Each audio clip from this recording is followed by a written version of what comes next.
አርእስተ ዜና። በሰሜን አማራ ቀጠና ወርቀ ደቦ ከተማ በተደረገ ውጊያ ከ15 በላይ የአገዛዙ ወታደሮች ሞትና ቁስለኛ ተደረጉ። በከተማዋ አገዛዙ ጥምር ኃይል ብሎ የሚጠራቸው የመከላከያ ሰራዊት፣ የአድማ ብተናና የሚኒሻ ኃይሎች በጋራ በመሆን ጥቃቱን ለመከላከል የሞከሩ ቢሆንም ነገር ግን ከወደ ፋኖ የተሰነዘረባቸውን የጸረ መከላከልና የመልሶ ማጥቃት እርምጃን መቋቋም አቅቷቸው ብትንትናቸው ወጥቷል። በውጊያው ከተገደሉት የጠላት ጥምር ጦር አባላት መካከል በቀጠናው ለጠላት ወታደሮች መንገድ በመምራትና የፋኖ ደጋፊ ናቸው በሚል ንጹሐኖችን ሲያስገድል እንዲሁም ሲያሳስር የነበረው የሚኒሻ አባል እንደሚገኝበት ተሰምቷል። መረጃውን በዝርዝር አጠናቅረነዋል፣ የምታደምጡት ይሆናል። በሌላኛው መረጃችን ፋኖ ከዚህ ቀደም ሲፈጽምበት የነበረውን በቦምብና በክላሽ የታገዘ የደፈጣ ማጥቃትን ወደ ድሽቃና ሞርተር በማሸጋገር ደረጃውን ከፍ ማድረጉ ተገለጸ። የጠላት ብልጽግና ወታደራዊ ኃይል በፋኖ ቀለበት ውስጥ ገብቶ ሞትና ቁስለኛውን ማንሳት እስኪከብደው ድረስ ከባድ የሆነም ሽንፈትና ኪሳራን ከእግር ጥፍሩ እስከ ራስ ጸጉሩ ተከናንቧል። ፋኖ ወደ ጠላት ካምፕና ምሽግ ተወርሮ በመግባት የሚፈጽመውን ጥቃት እንዲሁም የስቦ መምታት የጦር ታክቲክን በመውሰድ በጠላት ወታደሮች ላይ እየወሰደ የሚገኘው እርምጃን ከዚህ አልፎ ከሳንጃውግ ጀምሮ በጨበጣና ደፈጣ እየወሰደ የሚገኘው እርምጃ ተጠናክሮ ቀጥሏል። መረጃውን ዝርዝር ታደምጡታላችሁ።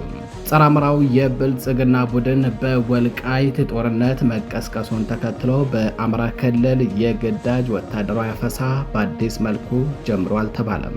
በዚህም በምንጃር ሸንኮራ፣ በአሳገርት፣ በሀገረ ማርያም፣ በበረህትና አካባቢው በሺዎች የሚቆጠሩ ወጣቶችን ከትምህርት ቤት ከስራ ገበታቸውና ከመኖሪያ ቤታቸው አፍኖ ወደ ወታደራዊ ማሰልጠኛ ወስዷቸዋል። ይህ ነገር በሌሎች አካባቢዎችም ተባብሶ ቀጥሏል። መረጃውን ይዘነዋል። ሰላም ጤና ይስጥልኝ። የተከበራችሁ የመረብ ሚዲያ ቤተሰቦች እንደምንዋላችሁ፣ እንደምናመሻችሁ። ከመረብ ሚዲያም የዛሬ ጥር 23 2018 ዓ.ም ዕለታዊ መረጃዎችን አጠናቅረን ይዘን ቀርበናል። አብራችሁን ቆዩ።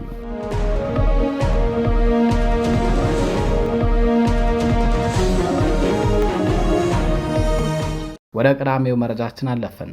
በሰሜን አማራ ቀጠና ወርቀ ደቦ ከተማ በተደረገ ውጊያ ከ15 በላይ የአገዛዙ ወታደሮች ሞትና ቁስለኛ ተደረጉ። በከተማዋ አገዛዙ ጥምር ኃይል ብሎ የሚጠራቸው የመከላከያ ሰራዊት፣ የአድማ ብተናና የሚኒሻ ኃይሎች በጋራ በመሆን ጥቃቱን ለመከላከል የሞከሩ ቢሆንም ነገር ግን ከወደ ፋኖ የተሰነዘረባቸውን የጸረ መከላከልና የመልሶ ማጥቃት እርምጃን መቋቋም አቅቷቸው ብትንትናቸው ወጥቷል። ወታደሮቹ ሕይወታቸውን ለማትረፍ እግሬ አውጭኝ በየአቅጣጫው ሲፈረጥጡ መታየታቸውም ነው የተነገረው። በውጊያው ከተገደሉት መካከል በአካባቢው ንጹሐንን ሲያስረሽን እንዲሁም ጠላት ወታደሮችን ሲመራ የነበረው ባንዳም እርምጃ እንደተወሰደበት ነው የታወቀው።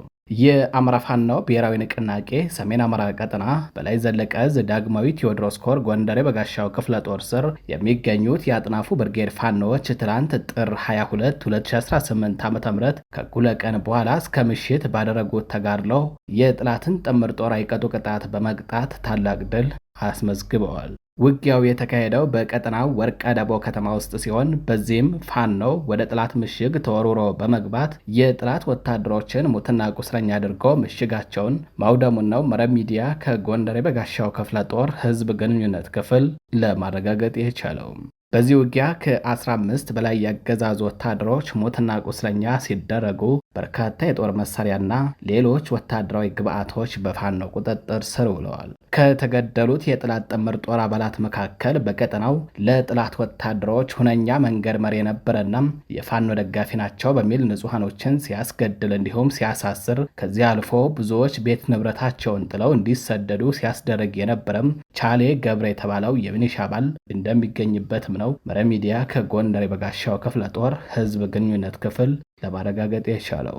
ይህ ግለሰብ ንጹሐኖችን ፋኖ ናቸው በሚል ጠቁሜ እንዳላስገድላችሁ እንዳላሳስራችሁ በሚል ገንዘብ ይቀበል እንደነበረም ነው የተነገረው። በመጨረሻም ግን በሰፈረው ቁና ተሰፍሮለታል። የአፈሙዝ ሲሳይ ሆኖ ቀርቷል። በውጊያው ፋኖ ከወደ ጠላት የገጠመውን መከላከልን ለመግታት የጸረ መከላከል እርምጃን በመውሰድ የጠላትን ምሽግ ድርመስመሱን ያወጣበት ሁኔታ የማጥቃት አቅሙ ምን ያህል እንዳደገ ያሳየ ነው የተባለ ሲሆን በአንጻሩ ደግሞ የአገዛዙ ኃይል ከወደ ፋኖ የተከፈተበትን ማጥቃትን ተከላክሎ ንብረቱን እንዲሁም ምሽጉንና ወታደራዊ ካምፑን ማዳን አለመቻሉ በምን ያህል መልኩ ደካማ እንደሆነና የራሱንም ሕይወት ማትረፍ የማይችል የደካሞች ስብስብ መሆኑን በገሃድ ያሳየ ነው ሲሉ ወታደራዊ ተንታኞች ገልጸዋል። ወደ ሌላኛው መረጃችን አለፍን። በወልቃይት የተጀመረውን ውጊያ ተከትሎ ጸረ አማራው የብልጽግና ኃይል በአማራ ክልል የግዳጅ ወታደራዊ አፈሳ ጀምሯል። አገዛዙ በተለይ በሸዋ ቀጠና በምንጃር ሸንኮራ፣ በአሳገርት፣ ሀገረ ማርያም፣ በረህትና አካባቢው በሺዎች የሚቆጠሩ ወጣቶችን በመኖሪያ ቤታቸው በስራ ቦታና በትምህርት ቤት አፍሶ ወደ ወታደራዊ ማሰልጠኛ ወስዷቸዋል። አገዛዙ ጁንታው ዳግም የአማራ መሬትን ለመውረር በራያና በወልቃይት ውጊያ ጀምሯል፣ ርስታችሁ መሬታችሁን አስከብሩ በሚል ነው ወጣቶችን እያወናበደ ወደ ጦር ሜዳ ለመማገድ እየወሰዳቸው የሚገኘው። አፍሶ የያዛቸውን ወጣቶችን በተለያዩ ወታደራዊ ካምፕ እየሰበሰበ ጁንታ መጣባችሁ በሚል የራሱን ስልጣን ለማስጠበቅ ታዳጊዎቹን ሊማግዳቸው ነው ተብሏል። ይህ ያገዛዙ እኩይ ድርጊት በሸዋ ቀጠና ብቻ ሳይሆን በወሎ ቤት አማራና በጎንደር እንዲሁም በጎጃምና በአዲስ አበባም ተጠናክሮ ቀጥሏል ነው የተባለው። ወደ ሌላኛው መረጃችን አለፍን። ፋኖ ከዚህ ቀደም ሲፈጽም የነበረውን በቦምብና በክላሽ የታገዘ የደፈጣ ማጥቃትን ወደ ዲሽቃና ሞርተር በማሸጋገር ደረጃውን ከፍ ማድረጉ ተገለጸ። የጠላት ብልጽግና ወታደራዊ ኃይል በፋኖ ቀለበት ውስጥ ገብቶ ሙትና ቁስለኛውን ማንሳት እስኪከብደው ድረስ ከባድ የሆነ ሽንፈትና ኪሳራን ከእግር ጥፍሩ እስከ ራስ ጸጉሩ ተከናንቧል። በአማራ ፋኖ ብሔራዊ ንቅናቄ ምስራቅ አማራ ቀጠና ምኒልክ ዕዝ የደጋው መብረቅ ኮር ስር ከደጀን ክፍለ ጦር የተወጣጡ የፋኖ አባላት ከኮሩ አብሬዎች ጋር በመጣመር በከባድና በቡድን መሳሪያ ታግዘው በፈጸሙት ጥቃት የጠላትን አከርካሪ በመስበር ታላቅ ድል ማስመዝገባቸውን የመረብ ሚዲያ የምስራቅ አማራ ቀጠና ዘጋቢዎች ለማረጋገጥ ችለዋል። ደፈጣ ጥቃቱ የተፈጸመው ትላንት ጥር 22 2018 ዓ.ም አመሻሹን ሲሆን የፋኖ አባላቱ የጠላትን ኃይል ወደ ቀጠናቸው ስበው በማስገባት ነው ጥቃቱን የፈጸሙትም። መነሻቸውን ቁልፍ ወታደራዊ ጠቀሜታ ካላት ከጋሸና ከተማ ያደረጉት የጠላት ብልጽግና ወታደሮች ከጋሸና ከተማ ወደ ወልዲያ የሚወስደውን የፌዴራል መስመር ይዘው በመጓዝ ላይ እንዳሉ የጋዞ ወረዳ መቀመጫ ከሆነችው ስታይሽ ከተማ ዙሪያ ሲደርሱ ሊመከት የማይችል የእሳት ነበልባል ወርዶባቸዋል። ራሳቸውን ጥምር ጦር ብለው የሚጠሩት የጠላት ተላላኪ የሆኑ የመከላከያ ሰራዊት፣ የአድማ ብተናና የሚሊሻ ኃይሎች ድንገት በፋኖ ቀጠና እርጎ መስሎሽ ከርሾ ጥልቅ እንዲሉ አበው ዘው ብለው ገብተው መውጫ ዋጥሯቸው በአፈሙዝ አለንጋ ሲገረፉ አምሽተዋል። ፋኖ በሞርተርና በድሽቃ ታግዘው ባካሄደው በዚህ ደፈጣ ጥቃት 21 ያገዛዙ ወታደሮች ሲገደሉ 37 ወታደሮች ደግሞ የቆሰሉ ሲሆን በድምሩ 58 ወታደሮች ለብልጽግና ስልጣን ሲሉ ሙትና ቁስለኛ መደረጋቸውን የመረብ ሚዲያ ሪፖርተሮች አረጋግጠዋል።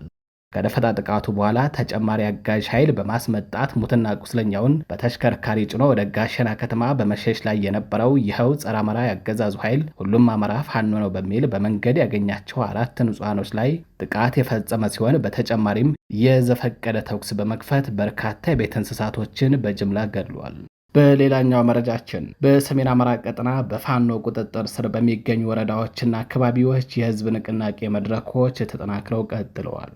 በአማራ ፋኖ ብሔራዊ ንቅናቄ ሰሜን አማራ ቀጠና በላይ ዘለቀ ዕዝ ሜጀር ጀነራል ባንታ ባተ ኮር ጉና ክፍለ ጦር ከሚንቀሳቀስባቸው ቀጠናዎች መካከል አንዱ በሆነው የአንዳቤት ወረዳ የወረዳው ጊዜያዊ የፋኖ መንግስት በወረዳው ስር ከሚገኙ ቀበሌዎች ከተወጣጡ የህዝብ አስተዳደር አመራሮች ጋር የንቅናቄ መድረክ ማካሄዱን የክፍለ ጦሩ ህዝብ ግንኙነት ክፍል ለመረብ ሚዲያ በላከው መረጃ አስታውቋል።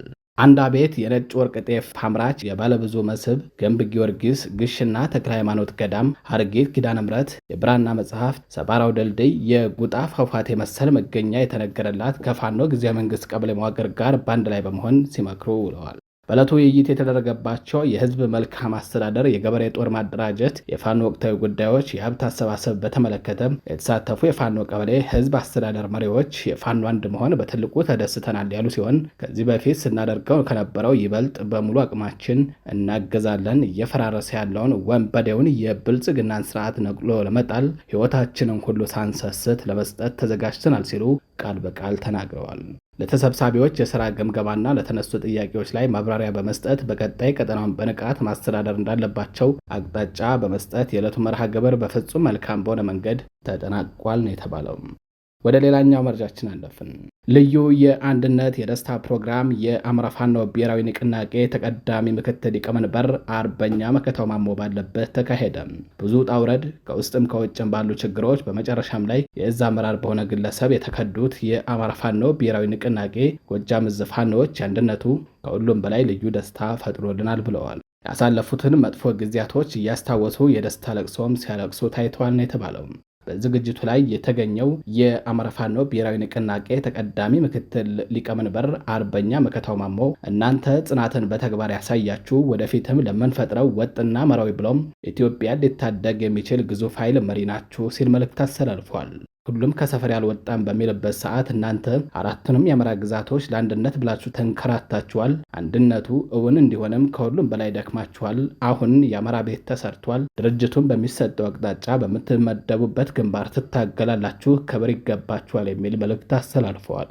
የአማራ ፋኖ ብሔራዊ ንቅናቄ ፋይናንስና ግዥ ኃላፊ አርበኛ አሻግሬ ባዬ እዚህ ያላችሁት የእዛችን ፋኖዎች ከምንም በላይ ጽናትን አሳይታችኋል። በየቦታው በጽናት እየታገሉ የጠበቁንም ብዙ ናቸው። መለያየት ባመጣብን ጣጣ በተረጋጋ መንገድ ባንታገልም ብዙ ወንድሞች መስዋዕትነት ከፍለው የአማራን ትግል እዚያ ደርሰውታል። አሁን ደግሞ ከሁሉም የአማራ ልጆች ጋር አንድ ላይ ሆነን በየቦታ ያለው ሰራዊታችንን ሰብስበን በአዲስ ተስፋ ትግላችንን እንቀጥላለን ብለዋል። አርበኛው አክሎም ሁሉም በተንቀሳቀስንባቸው ቦታዎች ጥሩ ነገሮችን አግኝተናል። ሸዋ ጠቅላይ ግዛት ዕዝ ላይ ደግሞ የተለየ ዘመናዊ የሆነ አሰራር፣ የሰራዊት አያያዝና የትግል ስልት ተምረናል። ይህንን አሰራር አስፍተን እንጠብቃለን ብሏል። በዝግጅቱ ላይ የአማራ ፋኖ ብሔራዊ ንቅናቄ ሸዋ ጠቅላይ ግዛት ዕዝ ምክትል የጦር አዛዥ ኮሎኔል ማናገረውና የእዙ ዘመቻ መሪ አርበኛ ማንሸቱ የእንኳን ደስ አላችሁ መልእክት አስተላልፈዋል። ዝግጅቱ በሸዋ ጠቅላይ ግዛት ዕዝ ስር ንስር ሻለቃ ፋኖች ታጅበው በልዩ ፕሮግራምና አነቃቂ ፕሮግራሞች ደምቆ ተካሂዷል ነው የተባለው። የተከበራችሁ የመረብ ሚዲያ ቤተሰቦች ለዛሬ ጥር 23 2018 ዓ.ም የምሽት መረጃዎቻችን እነዚህን ይመስሉ ነበር። መረጃዎቻችን ለብዙዎች ተደራሽ እንዲሆኑ ቻናሉን ላይክ፣ ሰብስክራይብ እንዲሁም ሼር ማድረጋችሁን እንዳትዘነጉ። ቸር ቆዩ።